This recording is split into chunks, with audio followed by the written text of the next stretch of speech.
Well, the Razzies and Oscar nominations are out, and we're going to go through them. And believe me, there's a lot on here that is good, and there's a few missteps here or there. We're going to get to it. Let's go. Fucking go! Let's fucking go. Here I come. Here I come. We will watch your career with great interest. You are such a cute. This is where the fun begins. It's showtime. And here we go. Welcome into another episode of the Movie Geek Podcast. This is a special Razzie and Oscar Award nomination show. I've had time to look through them. I didn't want to do a reactionary video, probably like a lot of people did, but I wanted to do a little research on some of them, and now I'll have. But I'm not going to do picks yet because I still haven't seen some of these movies. Unlike last year, where I didn't see practically any of them that were nominated for Oscars, and I had to backtrack. This year, not going to need to do that, but I still want to do a special on those. So I will have two different ones with the Razzies and Academy Awards, and I'll have the breakdown for them. But I just wanted to go over a few things. We'll start with the Razzies. If you followed me for a long time, thank you for all 3 seasons so far. If you haven't and you want to know what the Razzies are, go all the way back to season 1. I'm going to try to link it here in here. And it is audio, there's no video, so because it was just on Spotify and Buzzsprout, and then eventually it moved to YouTube here. But I give a description of what the Razzies are, which basically is the opposite of the Academy Awards, and I have a whole breakdown on it. But so let's take a look at some of the categories for the Razzies. They always do, obviously, worst picture, worst actor, worst actress, worst makeup, remake, ripoff, and sequel, worst supporting actors, worst screen combo, worst screenplay, and they'll do just like the Oscars will do, special dedication to somebody. They do one here as well. So let's look at some of these. Worst picture. The 5 finalists are The Electric State, Hurry Up Tomorrow, Disney's Snow White, Star Trek Section 31, and War of the Worlds. Alright, let me just make this perfectly clear. I did not mind Electric State. Actually, I thought it was pretty good. So for it to be in this is odd to me. But I know a lot of people did hate it, but there are a lot worse movies out there. There really are. And unfortunately, Electric State, I mean, you could put Tron in there. I don't know. You could put a whole mess of other things in there. But Electric State, again, I'm not entirely sure. Actually, you could put in the Lost Lands. So again, there's always going to be those people that throw movies in there that sometimes doesn't make sense. Like I remember the first Razzie Award thing I did. There was a couple movies in there that I actually liked, and I don't know, for some reason people didn't like it, but everybody has their own likes. So, worst actor, Dave Bautista in The Land Lost, Ice Cube for War of the Worlds, Scott Eastwood for Allurium, Jared Leto for Tron, and Abel Tophi for Hurry Up Tomorrow, the weekend, basically. I don't know. Why is Jared Leto so hated by people? You're gonna have to clue me in on this, and why do they hate his movies? I don't know. I just don't. I mean, yes, Morbius, horrible. Anytime I mention Jared Leto's name, people just go, "Oh my God, he's such a bad actor," and so on. But I mean, I want to know your opinion. Leave it down below.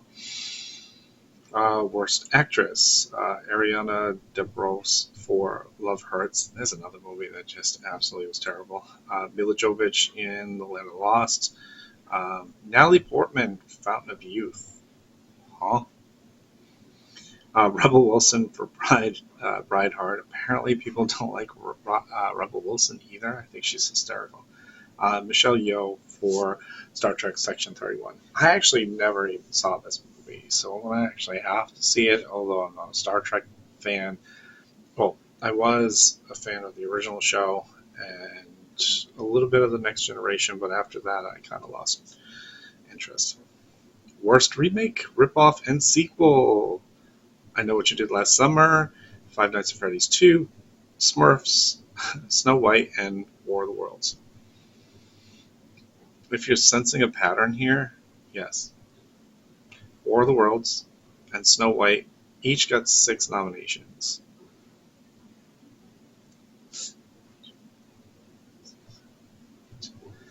And how many categories? 8 categories. They got 6. Crazy. Hurry Up Tomorrow got 5. So did Star Trek Section 31. And Electric State got 3. Those are your kind of nominees. So you're going to see that a lot. Worst Supporting Actress. Anna Klumsky, Brideheart. Emerald Holbrook for Strangers, Chapter 2. Scarlett Rose Stallone for Gunslingers. Casey Roll for Star Trek's Section 31. And I.S. Volvert for Alarium. Must say I haven't seen Alarium either, but if the acting nominations are in there, then it's going to be bad. So that was Supporting Actress, and then Worst Supporting Actor. All the CGI dwarfs. Okay. Nicolas Cage for Gunslingers. Stephen Dorff for Brideheart. Greg Kinnear for Off the Grid. And Sly Stallone for Alarium. Why did I miss Alarium? I don't remember. Anyway, worst on-screen combos. All the dwarfs. Rihanna and James Corden's Smurf characters. Ice Cube and his Zoom camera for War of the Worlds. Robert De Niro was listed twice for his Alto Knights because he played both characters. And The Weeknd and his colossal ego in Hurry Up Tomorrow. And then finally, worst screenplay is Electric State, Hurry Up Tomorrow, Snow White, Star Trek Section 31, and War of the Worlds. There is worst director.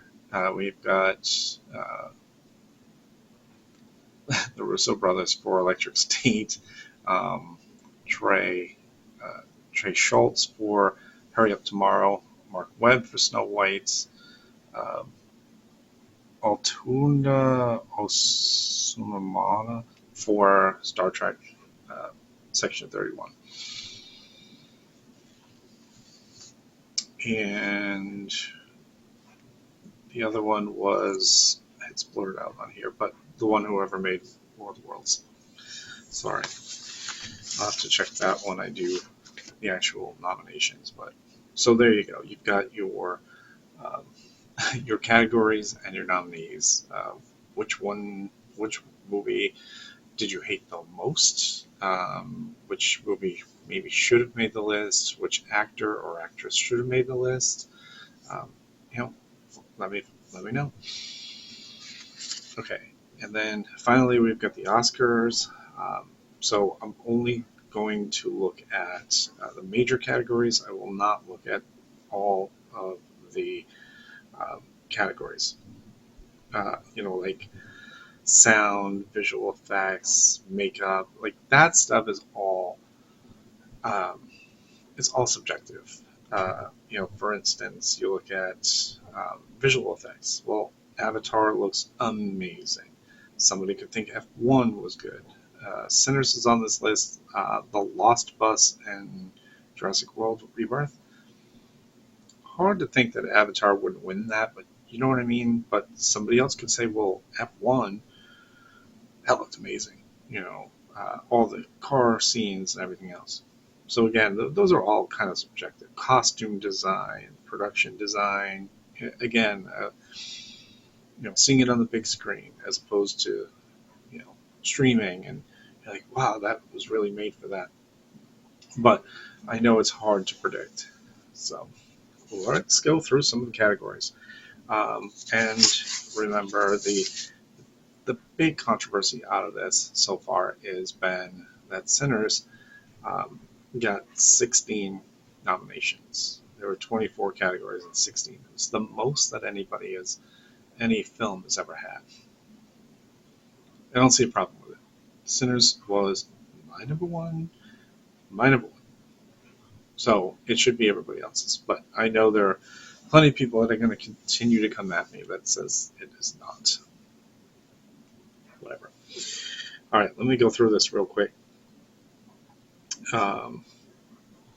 For casting, Hamnet, Marty Supreme, One Battle After Another, The Secret Agent, and Sinners is your category there. Documentary short, All the Empty Rooms, Armed Only with Cameras, Children No More, Where and Are Gone, The Devil is Busy, and Perfectly Estrangedness. So obviously I've not seen these documentary shorts, so I will definitely get to take a look at it. And I've got time because I'm probably going to do an Oscars prediction show 1 week out from that. So probably the Sunday before, which I believe is March 8th. So there's a spoiler. Live action short, Butcher Stain, A Friend of Dorothy, Jane Austen's period drama, The Singers, and Two People Exchanging Saliva. Again, I need to see these, and then I will give my opinion. Animated short, Butterfly, Forever Green, The Girl Who Cried Pearls, Retirement Plans, and The Three Sisters. So there you go. Those are, again, some of the categories that I will have to kind of dive deep into. Then you've got animated feature, Arco, Elio, K-pop Demon Hunters, Little Amelia, or The Character of Rain, and Zootopia 2. Now, let me just say that a major snub in this whole award season was Demon Slayer. And here's why. Demon Slayer was the first to really pop out onto the scene in anime this year. It made so much money. It made $779 million worldwide. So it was one of the biggest movies. And it was a surprise. That 1 week that I did it was number one, was a surprise. I mean, K-pop Demon Hunters has been a huge surprise as well, and it's won in both of the major award shows so far. Will it win here? Probably, most likely. The only one I have not seen on this list is Arco, because it literally just opened at the theater. So unless Arco is an absolutely amazing movie, here's an early prediction. K-pop wins. Documentary feature, The Alabama Solution, Come See Me in the Good Light, Cutting Through Rocks, My Mr. Nobody Against Putin, The Perfect Neighbor. I will say those are pretty good. I do, though, think that the John Candy documentary was so good, and it wasn't nominated, but I understand. Like, um, you never really know what um, what documentaries are good and what it's hard. Um, but I will definitely see most of these. So then you got adapted screenplay. The nominees were Begonia, Frankenstein, Hamnet, One Battle After Another, and Train Dreams. Um, so the only one I haven't seen yet is Hamnet. I guess I have to see it um, as well. Original screenplay, Blue Moon, It Was Just an Accident, Marty Supreme, Sentimental Value, and Sinners. Um, just a quick word on It Was Just an Accident. Um, this movie had so much hype uh, and going into the award season, but it has done really nothing and hasn't gotten any respect. So it's kind of a interesting thing because a movie called The Secret Agent has kind of snuck in there and grabbed some of those awards so far. Right, director. Uh, Shiloh Zoe for Hamnet, Josh Safdie for Morty Supreme, Paul Thomas Anderson for One Battle After Another, Joachim Terra for Sentimental Value, and Ryan Coogler for Sinners. Leaving a couple of directors out, and let's talk about it. So a couple of director um, snubs. Uh, Jafar Pena for It Was Just an Accident. Like I said, it had a lot of people buzzing about this movie. Actually, my friend Judy was a real big fan of this movie, but yet hasn't gotten the love. Nor did Guillermo del Toro for Frankenstein. How do you leave him off that list? Let's see. I know it's a tough list to kind of crack because it seems like the 5 movies that are in there are, um, probably the lead for Best Picture. But how? I don't know. I mean, yeah, it's tough. But leaving Del Toro out, Frankenstein, like that's just it's kind of crazy to me. All right, let's look at actress, supporting actress. You have Ella Fanning for Sentimental Value. You have Igna Ab's daughter for Sentimental Value. Amy Madigan for Weapons. Wanama Mosque for Sinners, and Tiana Taylor for One Battle After Another. So this is, it seems like a two women race between Amy Madigan and Tiana Taylor.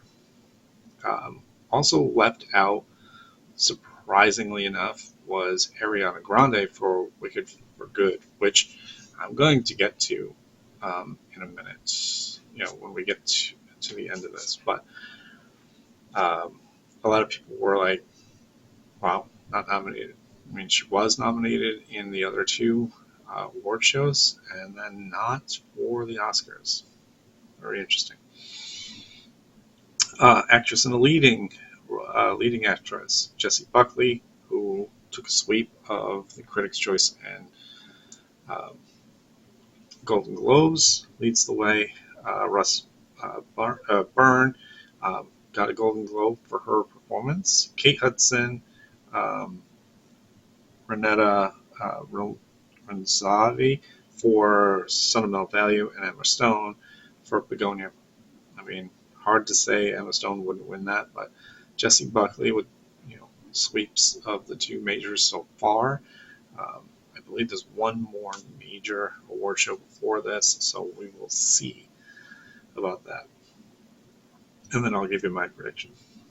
All right, actor in a supporting role, Benicio del Toro for One Battle After Another. Sean Penn also for One Battle After Another. You have Delroy Lindo for Sinners, Stellan Skarsgård for Sentimental Value, and Jacob uh, Elordi for Frankenstein. Look, uh, Jacob and Stalin both won, uh, you know, uh, Golden Globe, and Jacob had won for the Critics' Choice Awards. So maybe a two-man race.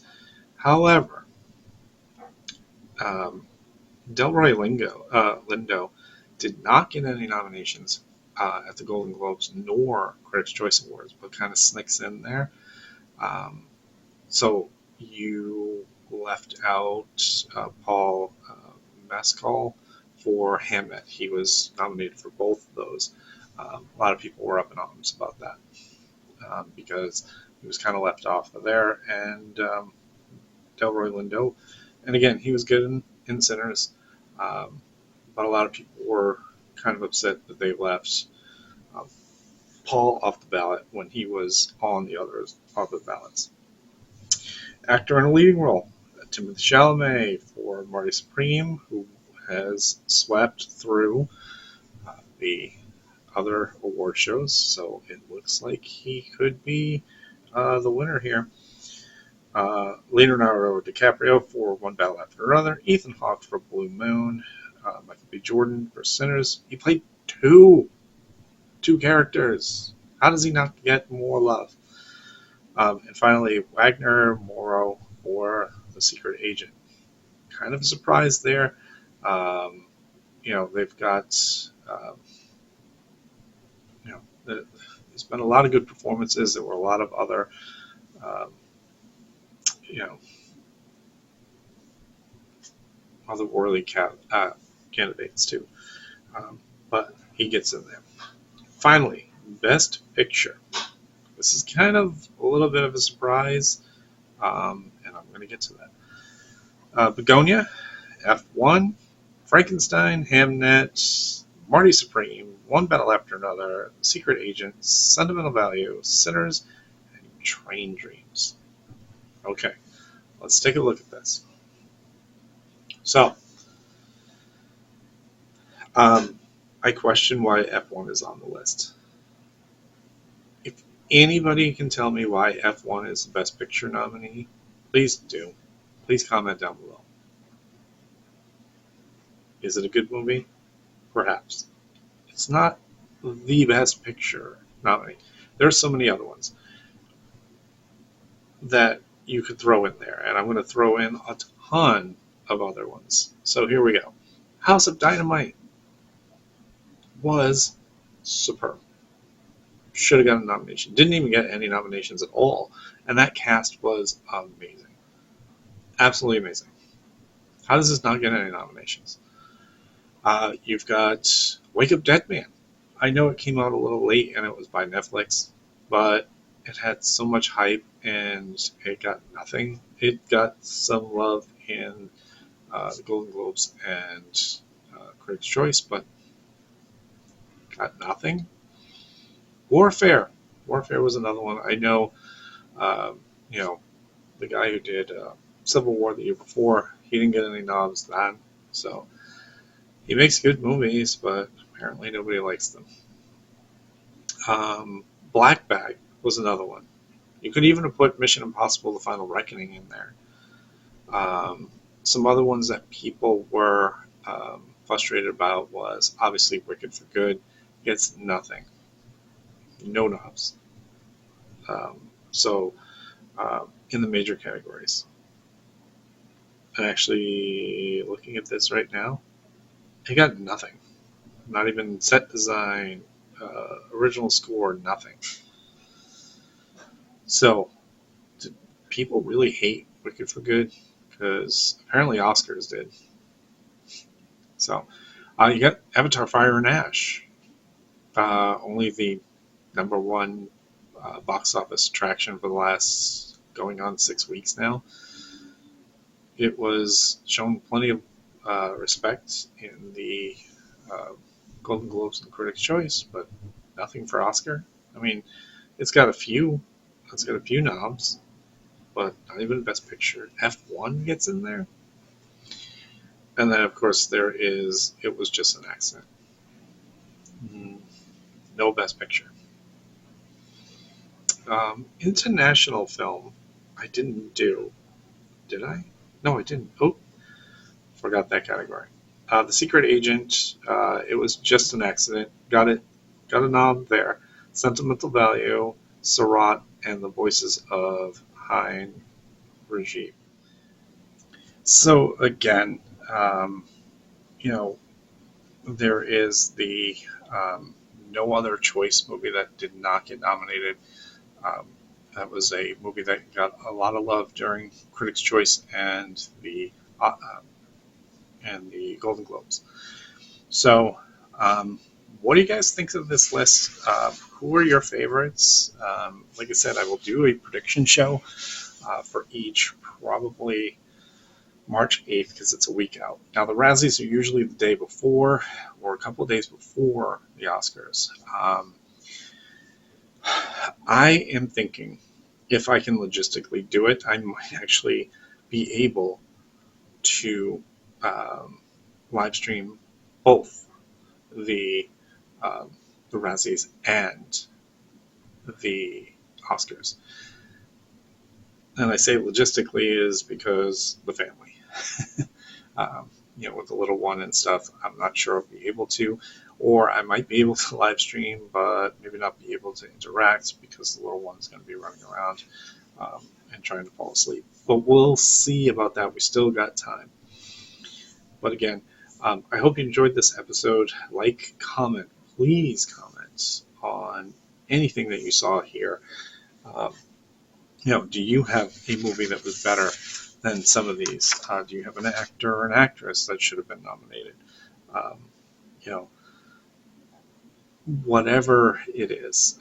Like I said, the Razzies for sure. I mean, there have been tons of movies. And guess what? I'm watching a bunch of horrible movies that didn't get nominated. But I think after Winnie the Pooh, Blood and Honey got nominated, I think the Razzies kind of stayed away from that universe. But I'm not. I'm literally going through those right now, and you guys are gonna get an episode about this absolutely horrendous universe, and I'm not talking in a good way. But so I will see you guys all at the movies. You like that, baby? Let him know where that came from, yeah! See you next time. Bye. Waiting for you. Goodbye. Goodbye. Goodbye. Hasta la vista, baby. That's all, folks.